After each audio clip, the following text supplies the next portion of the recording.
So we had decided we were going to highlight an area or something that makes Albuquerque special. So when we have people relocating to our area, a lot of times we need to find out what's important to them, and so that we can point out some of the area attractions. One of the things. Yeah, well, in what we've been doing, Tracy, we've been kind of highlighting a neighborhood, right? Right. We've been, doing that recently. We talked about the North Valley, and this kind of ties in with the North Valley because it's part of the North Valley. It's not just the North Valley. Yeah, we're talking about the Paseo del Bosque Trail along the Rio Grande. Yep. And it runs from the Alameda Bridge, which is right up the street from our office. Yeah, I'm like pointing, like yeah, you can see where it's where right it is. There. Yep. Right there, paved trail next to the river as well as dirt path, all the way through the South Valley. Somebody once told me it was about a 35-mile. Well, it's 16 path. miles, so it's 16? round trip. You can do it's 32 miles. I used to do that on my bike when I used to ride my bike. I'd leave from here and go all the way down, goes all the way past the aquarium and the biopark. Yep, yeah. All the way past Rio Bravo, and then kind of does a loop, and then you can come back. But it really is a gem in Albuquerque, and we see it over here at Alameda and the river every weekend. Those, that parking lot is just overflowing, and the thing that's really great about it is you have the paved path where people can bike or walk or rollerblade or whatever device they have.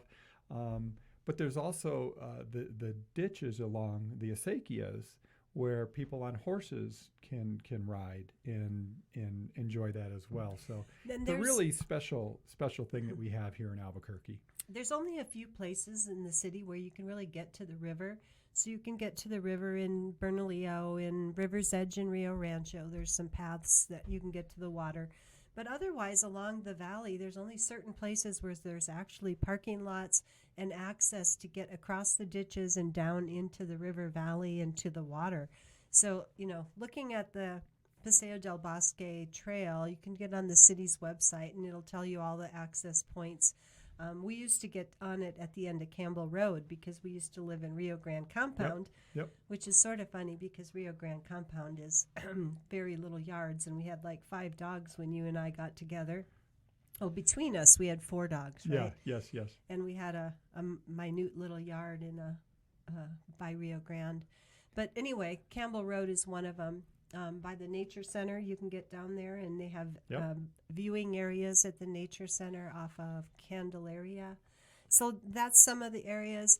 And one of the beautiful things, with COVID, one of the things that I've noticed, Tego, is a lot more people have discovered the river. We see people with kayaks and canoes or nothing, just bringing a shade structure and hanging out along the banks of the water. I love that. When I go over the Alameda Bridge, I always put my car on autopilot. Not that it's full auto, but just so I can look and see how many people are out playing in the water. So it's pretty awesome. Yeah, no, the Rio Grande is a special thing that we have here in Albuquerque, and get out and enjoy it. It really is.